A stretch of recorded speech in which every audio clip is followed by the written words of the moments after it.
History records that a single pistol shot in Sarajevo ignited a 4-year global slaughter. But what if the most terrifying thing to emerge wasn't a bullet or a bomb? Imagine a creature born from the mud that simply should not have existed at all. The Sarajevo shot was merely the spark in a room filled with volatile gasoline. Can a single moment of violence truly change the entire course of human biology? An assassin's pistol fired in Sarajevo, and suddenly the continent of Europe was burning.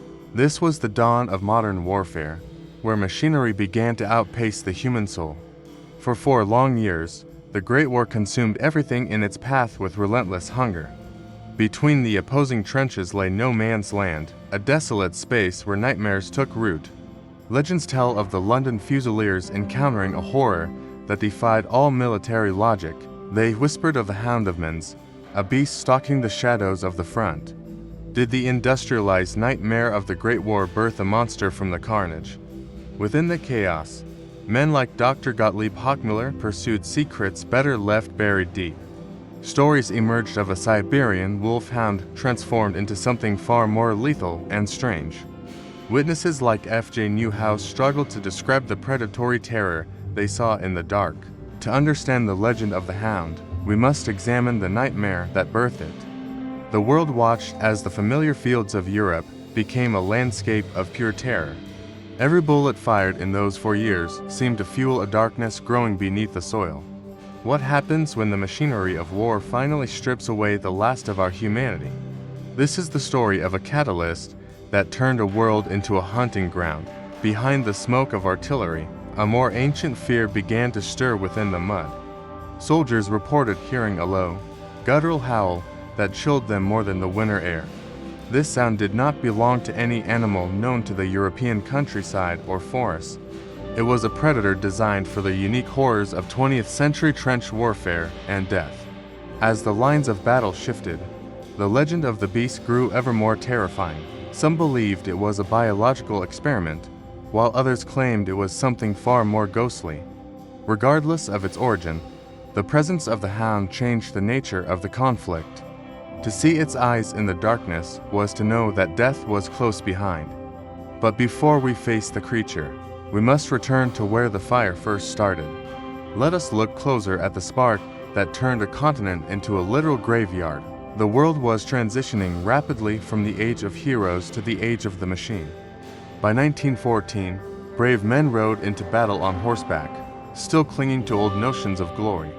Just 4 years later, they were encased in steel tanks, hunted by machines that fired hundreds of rounds.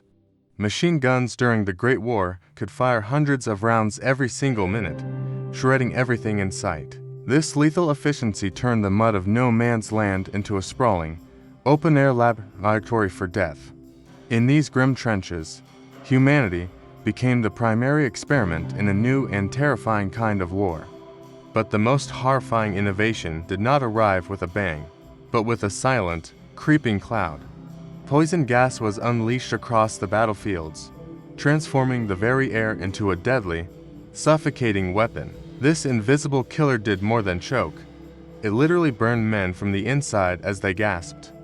How do you survive a war that doesn't just strike you, but burns you from the inside? Above the carnage, the once peaceful sky was filled with airplanes converted into soaring machines of total war. These mechanical birds signaled the birth of modern warfare, where no place on Earth remained truly safe. Below the waves, silent submarines stalked the depths, turning the vast oceans into a hidden, watery graveyard. Giant fleets of dreadnoughts prowled the surface, their massive guns capable of leveling entire coastal cities. When killing becomes an efficient industry, what happens to the fragile human element left in the mud?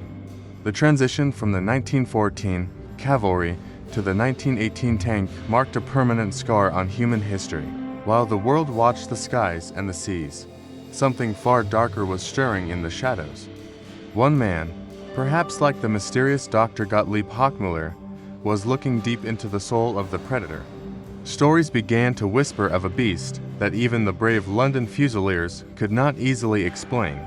This was the nightmare environment that birthed the terrifying legend known today as the Hound of Mons. Rumors spread of a massive Siberian wolfhound, altered by science to become the ultimate weapon of terror.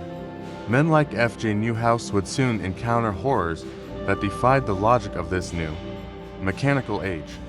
To understand the beast, we must first face the industrialized nightmare that finally set it loose.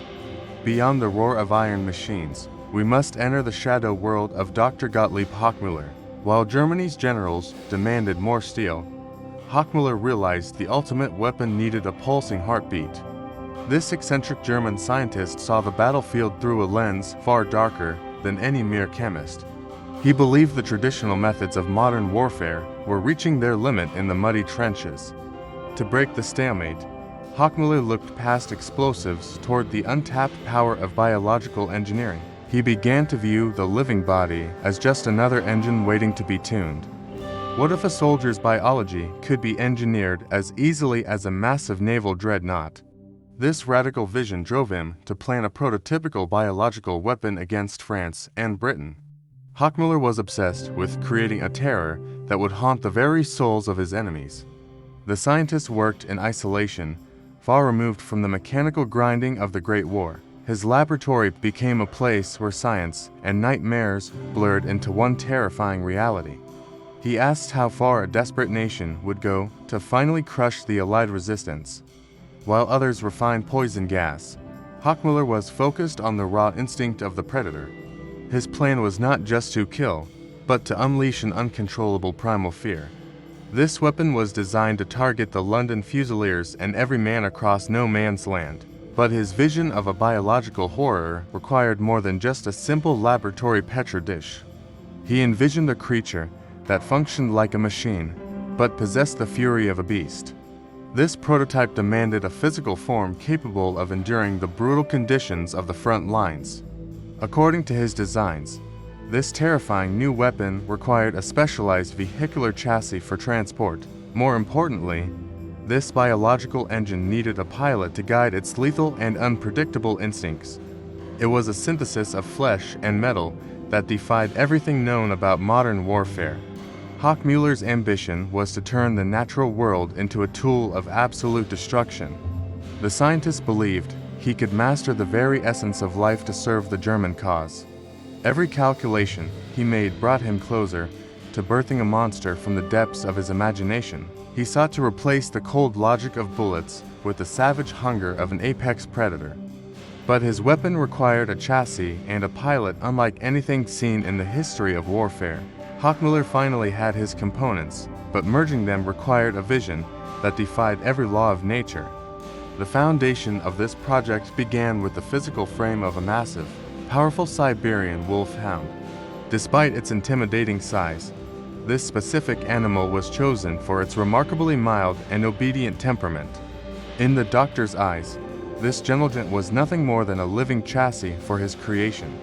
Yet, a body without a pilot is merely a tool, and Hochmuller required a soul forged in fire. Across Germany, the Great War was leaving a trail of broken men within hospitals and crowded asylums. These halls were filled with mentally shattered soldiers, their spirits crushed by the relentless machinery of modern warfare. Hochmuller wandered through these grim wards, searching for a specific kind of darkness to fuel his experiment. He needed a mind that was beyond repair, yet still burning with a single, focused objective. The doctor finally identified his recruit among the ranks of those discarded by the German military. This particular soldier possessed a singular, terrifying motivation that set him apart from all the others. His heart harbored a deep, poisonous hunger specifically for spilling the blood of the British. It was this visceral hatred that made him the perfect candidate for the project's gruesome next phase. To create the Hound of Mons, Hochmuller prepared to harvest the most vital part of the man. The experiment involved the delicate extraction of the soldier's brain to serve as the weapon's processor. This was more than a surgery. It was a grotesque marriage of human malice and animalistic power. Imagine the horror of waking up to see the world through the eyes of a predatory beast. Could a mind shattered by the trenches ever truly be controlled once given such a lethal form? It was like placing a master assassin inside the body of a massive, unstoppable grizzly bear. The gentle Siberian wolfhound was gone, replaced by something that belonged only in the worst nightmares. Hochmuller had succeeded in crafting a biological weapon designed to haunt the darkness of no man's land. This creature possessed the raw strength of a beast combined with a human-esque calculated thirst for vengeance. The London Fusiliers would soon face a terror that bullets and bayonets were never meant to stop.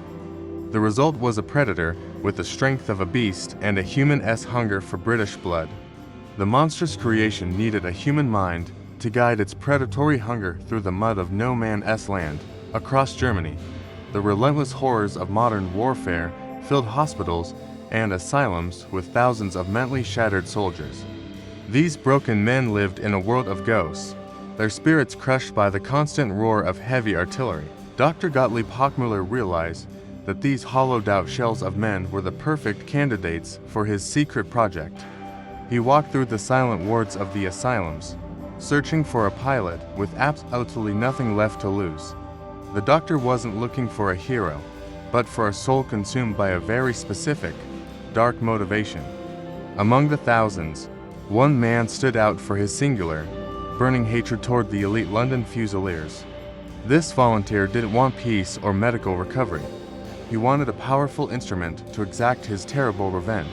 The promise of becoming a beast offered the lethal power he lacked to finally spill British blood again. To these shattered men, the boundary between a human mind and a Siberian wolfhound had already begun blurring. What kind of soldier would choose to trade his failing humanity for the claws of the Hound of Mons? Hochmuller found a man whose desire for vengeance far outweighed his need for a physical human form. The asylum provided a steady supply of candidates who had been discarded by the uncaring German high command. Trapped in their own minds, these soldiers saw the Hound of Mons as a dark second chance at life. Imagine a pilot navigating no man's land, not in a tank, but behind the eyes of a starving Wolf. The secret records of F.J. Newhouse suggest that one specific soldier was the primary pilot for this experiment. His motivation was clear. He would do anything to see British blood soak deep into the French soil. This wasn't just a biological merger. It was a pact between a mad doctor and a broken warrior. Modern warfare had already turned these men into monsters long before the doctor ever touched their minds. Hochmuller handpicked his subject, ensuring the pilot's instinct was perfectly aligned with the Wolf's natural predatory nature. The recruit's memories were a chaotic storm of trauma, yet his focus remained fixed on a single enemy. We must ask why a man would surrender his last shred of humanity for such a gruesome fate. The halls of the asylum echoed with the whispers of those ready to become something else entirely. With the perfect pilot chosen, the final transformation into the Hound of Mons was ready to begin. A human mind was now trapped inside a beast, waiting for the command to hunt the living. Before dismissing this as purely supernatural, we must ask, could a real Wolf have been the culprit? In 1914, the answer to that question seemed to be a definitive and echoing no. To find the truth, we must step away from the laboratory and into the woods of Belgium. Western Europe was once a sprawling wilderness where the shadows of predators moved through the ancient trees. History tells us that large Wolf populations thrived across these lands during the 15th century. These were the apex killers of their time, ruling the forests with sharp teeth and cold instinct. However, the story of the predator took a much different path within the borders of England. England's native Wolf population was systematically hunted and wiped out as early as the 16th century. How do you explain a predator in a land where they have been extinct for centuries? Crossing back to the continent, the dense Ardennes forest of Belgium tells a more recent story. The very last Wolf in Belgium was officially recorded as being killed back in 1898. Searching for a wild Wolf in 1914 Belgium was like looking for a dinosaur in a city park. By the time the Great War began, these creatures were nothing more than fading campfire legends. Modern warfare had replaced the tooth and claw of nature with the cold bite of iron. Could nature have reclaimed the battlefield after decades of absence from the European landscape? Ecological facts suggest that no man's land was the last place a natural Wolf would seek. Yet the soldiers of the London Fusiliers spoke of a beast that defied every scientific law. They whispered about a Siberian Wolfhound chassis, a mechanical frame draped in the skin of a monster. Dr. Gottlieb Hochmuller's creation was not a relic of the past, but a horror of the future. The vacuum left by nature's predators provided the perfect void for a man-made nightmare to fill. While the history books declared the woods safe, the mud of no man's land told a different tale. Every rustle in the wire and every low growl suggested a ghost had returned to its territory. The boundary between biological history and mechanical horror was beginning to blur in the Belgian trenches. If no wolves were left in Belgium, then what was waiting for Captain Yeskis in the dark? If the wolves were truly gone in 1914, history tells us a much more unsettling story today. For over a century, the forests of Belgium remained silent, devoid of the ancient predator's chilling howl. The records of the Great War insist that wolves had been driven into extinction across the region. Yet, recent data from 2022 reveals a startling shift in the wilderness we thought we knew. The ghost that haunted no man's land seems to have finally found its way back home. Modern trackers have confirmed that wolves are no longer just a memory within the Belgian borders. In 2022, 2 small packs of wolves were officially recorded as active and thriving in Belgium. These apex predators have reclaimed the very lands where soldiers once whispered of the Hound of Mons. Their presence marks a dramatic return for a species that vanished during the chaos of modern warfare. Seeing these creatures today makes the legends of Dr. Gottlieb Hochmuller feel disturbingly grounded in reality. The data confirms that these 2 active wolf packs have established distinct territories within the country. While their numbers are small, the impact of their return echoes loudly through the local ecosystems. Experts estimate that these packs in 2022 were approximately 10 to 12 strong in total. A dozen shadows now slip through the trees, mirroring the movements of the phantom hounds from history. This group of 12 wolves represents a fragile but significant foothold for the species' survival. Their yellow eyes once again catch the moonlight, just as they did in the trenches of 1914. Understanding these modern packs helps us bridge the gap between supernatural myths and biological facts. These 10 to 12 individuals remind us that nature often finds a way back from the brink. But if no wolves existed during the Great War, the mystery of the Hound becomes even darker. The return of the wolf in 2022 adds a tangible weight to the old campfire stories. The London Fusiliers once described a nightmare that these modern wolves simply cannot explain away. F.J. Newhouse recorded accounts of a predator that seems far more terrifying than these modern packs. These creatures are vastly different from the massive Siberian wolfhound supposedly used in Hochmuller's dark experiments. This modern reality provides a brief brain break from the horrors that unfolded in the mud. Now that we see the real wolves, the legend of the Hound of Mons takes on new life. On the night of November 14, 1914, the war at Mons took a terrifyingly personal turn. The legend isn't just theory anymore because this horror story has a real, documented name. Captain Yeskis, a respected member of the London Fusiliers, prepared his men for a routine mission. He led a small reconnaissance patrol of just 4 other men into the shifting Belgian fog. They stepped beyond the safety of the trenches and vanished into the darkness of no man's land. For days, the silence from the wasteland near Mons was the only answer their comrades received. When the patrol was finally discovered, the scene defied every expectation of modern mechanical warfare. All 5 men lay dead in the mud, but bullets hadn't claimed a single one of them. Captain Yeskis and his 4 colleagues had been brutally mauled by something with primal, predatory strength. Their bodies were found in a state that horrified even the most battle-hardened veterans of the front. Every man had been shredded, their throats torn open by something far more savage than a bayonet. Deep marks from powerful claws and jagged teeth covered the remains of the ill-fated reconnaissance team. They weren't just killed in combat, they were harvested like livestock in the middle of a war zone.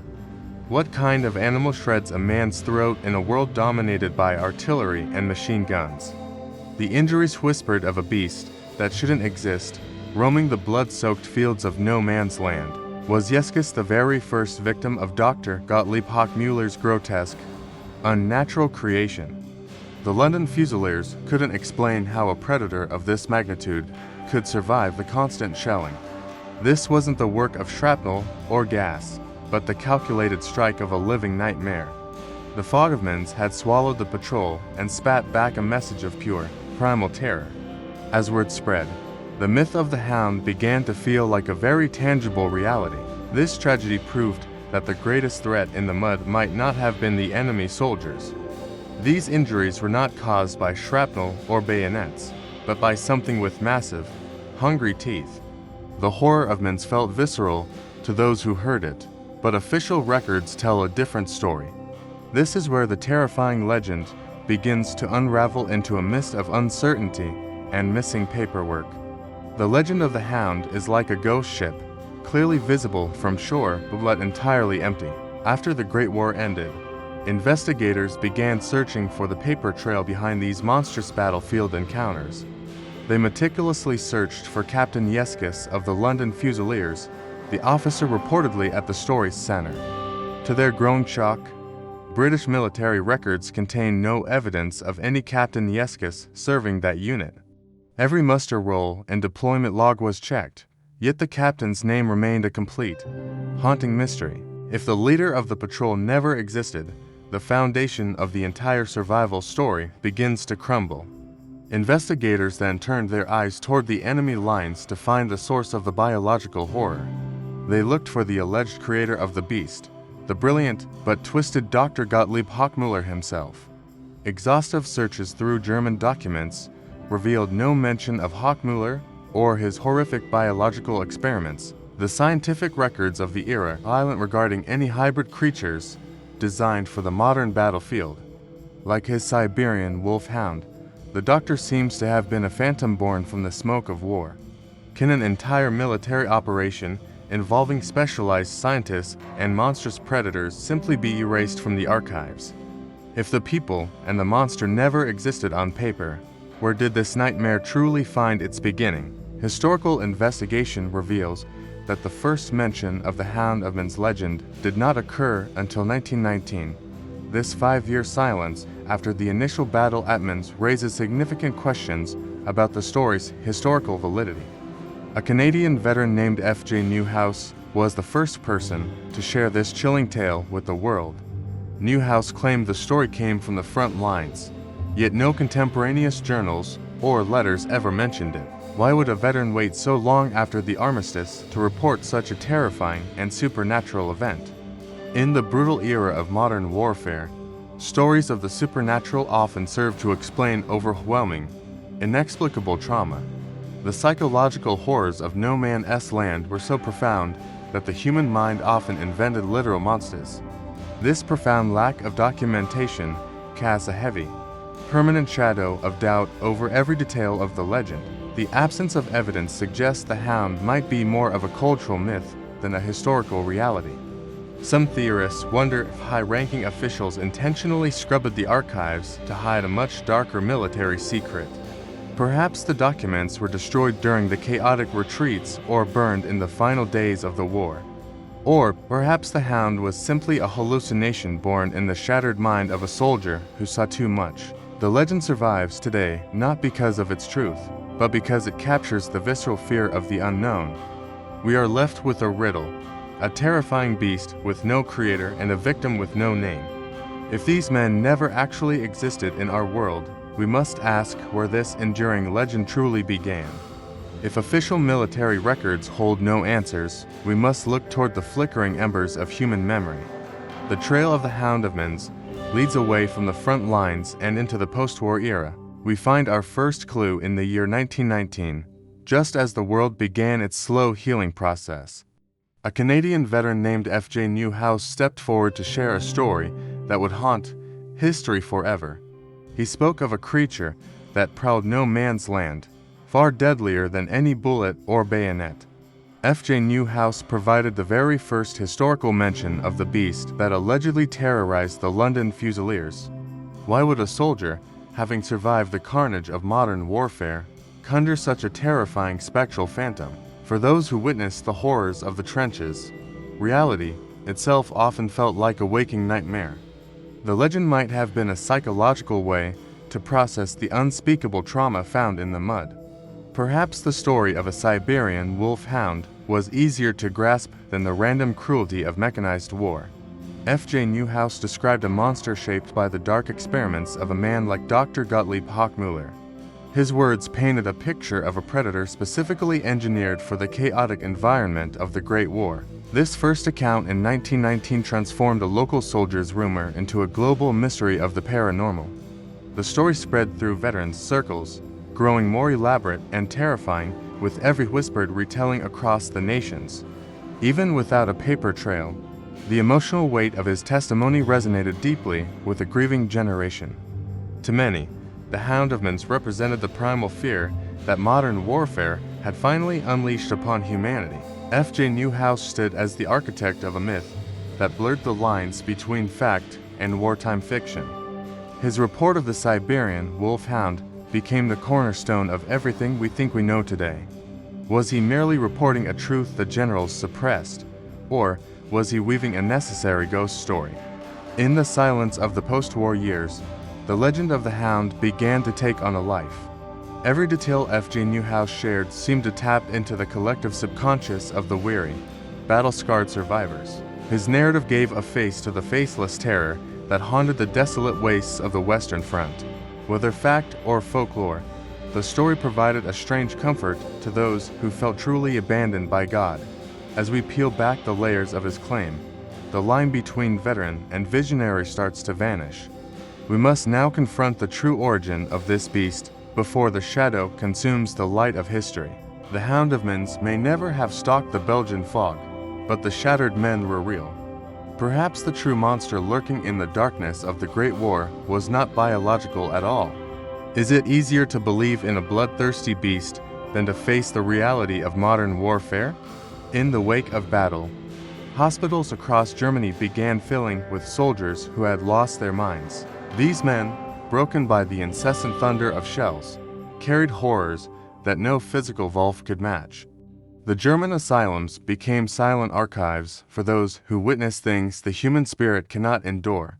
For the mentally shattered, the phantom of a Siberian wolfhound was a mask for a much larger trauma. Dr. Gottlieb Hochmuller's experiments may exist only in the flickering shadows of a psychological breakdown. We must ask if F.J. Newhouse created a legend to explain the inexplicable slaughter of no man's land. Which is more terrifying, a mythical Wolfman, or a soldier who has lost himself to poison gas? The London Fusiliers left behind a legacy of fear that transcends the simple biology of any predator. Their stories became a shield, protecting their fragile memories from the industrial coldness of the machine age. Modern warfare had unleashed a type of terror that the human brain was never designed to process. In the flickering light of the asylums, the Hound was born from the smoke of the trenches. It was a nightmare shared by many, a collective scream against the silence of a mass grave. The legend offered a face to the faceless dread that followed every soldier back from the front. We look for monsters in the mist because the truth of our own cruelty is too heavy. In the end, the most terrifying thing wasn't the beasts we imagined, but what we did. The Hound of Mons remains a ghost, haunting the border between history and the broken human psyche. We choose to believe in the supernatural because it is simpler than the mechanics of mass destruction. Behind every myth of a monster lies a human truth waiting to be uncovered in the darkness. As the light of history fades, we are left only with the echoes of a very real horror.